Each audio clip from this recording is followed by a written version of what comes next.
So, good day everyone. I am Carmel Gracie Ariosa. I am one of the members of the Group 3, and we were assigned in reading the Proclamation of Philippine Independence. So,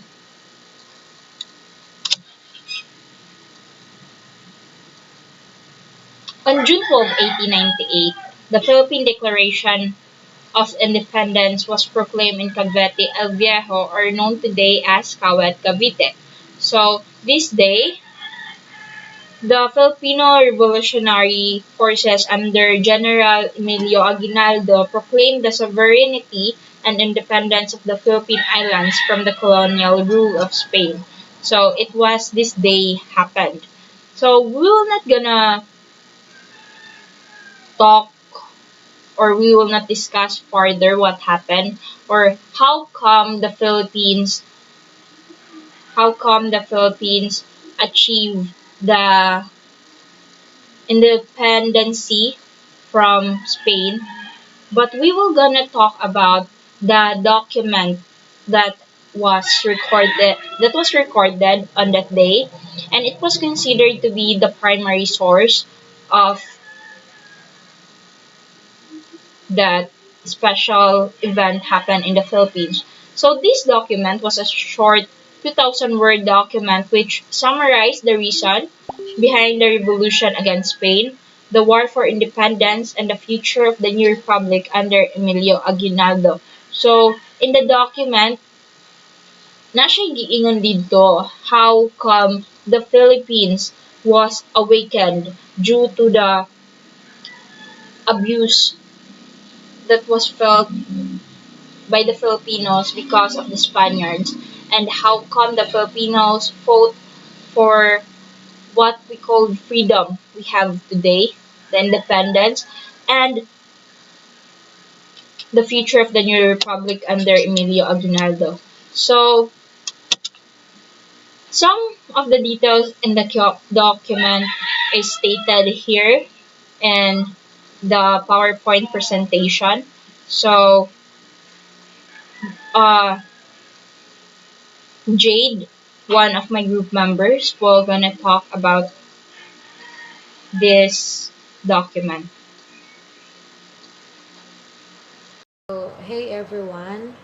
My topic for today is all about the analysis of the proclamation of the Philippine independence. So, my topic is uh, talk about the abuses. So, what are the abuses during Spaniards' time? So, when we talk about abuses, there came if we Filipinos back then, we are the slave of our own country. So those who escape from the slavery automatically shoot to death. So that's the Spaniards' rule. When we escape from slavery, we automatically killed. Then the second one is Spaniards treat us like an animal. So we Filipinos living our own country was treated like an animal during just those times. So third, priests abuses their powers against political dominance. Here comes the inequality and injustice. So here comes when Spaniards time, many people do not gain their justice. Just like um, most of the Filipino women were raped by the Spaniard soldiers, and they get killed. They get abuses. They were treated like an animal. So that's all for my report. Thank you. Based on my understanding on the given topic, that was Declaration of Independence, there specifically the topic about Katipunan.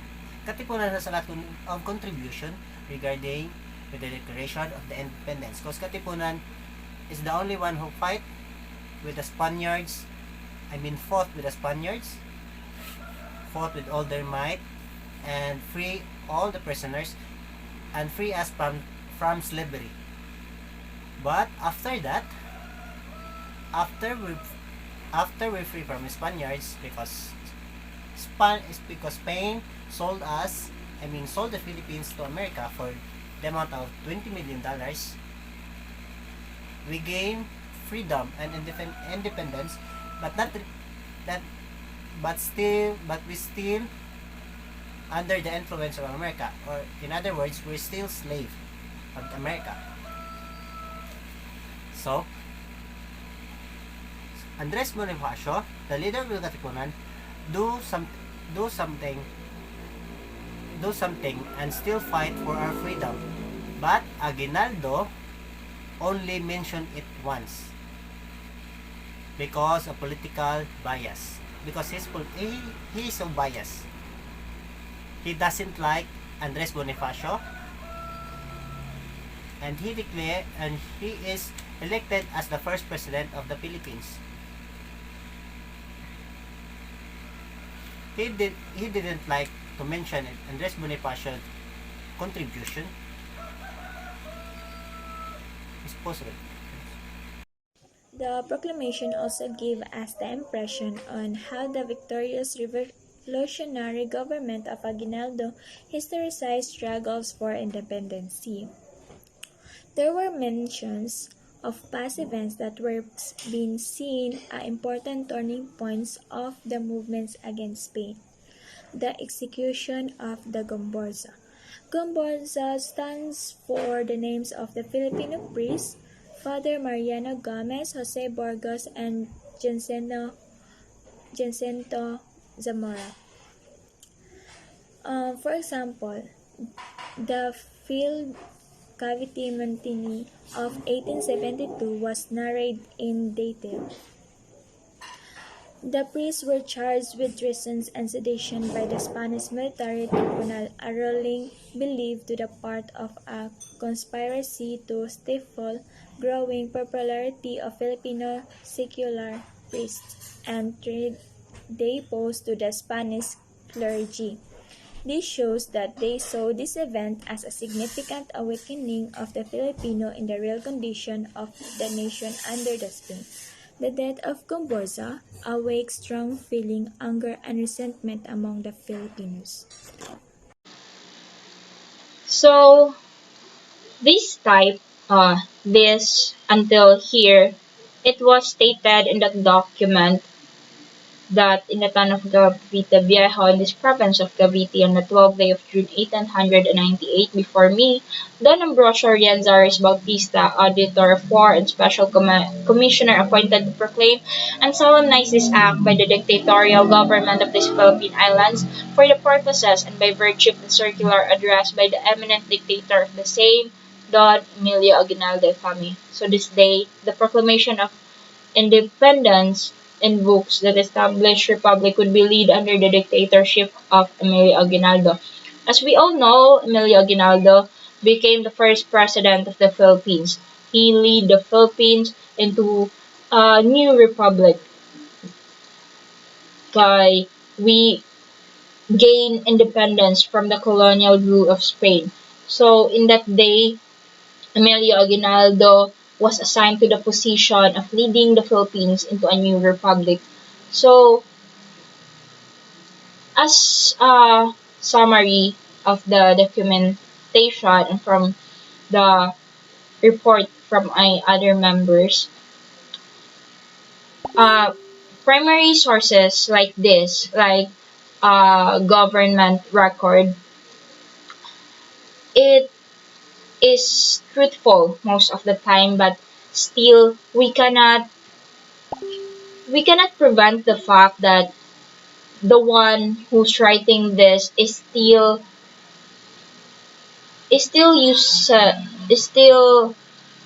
uses bias, or is still a bias siya kay just like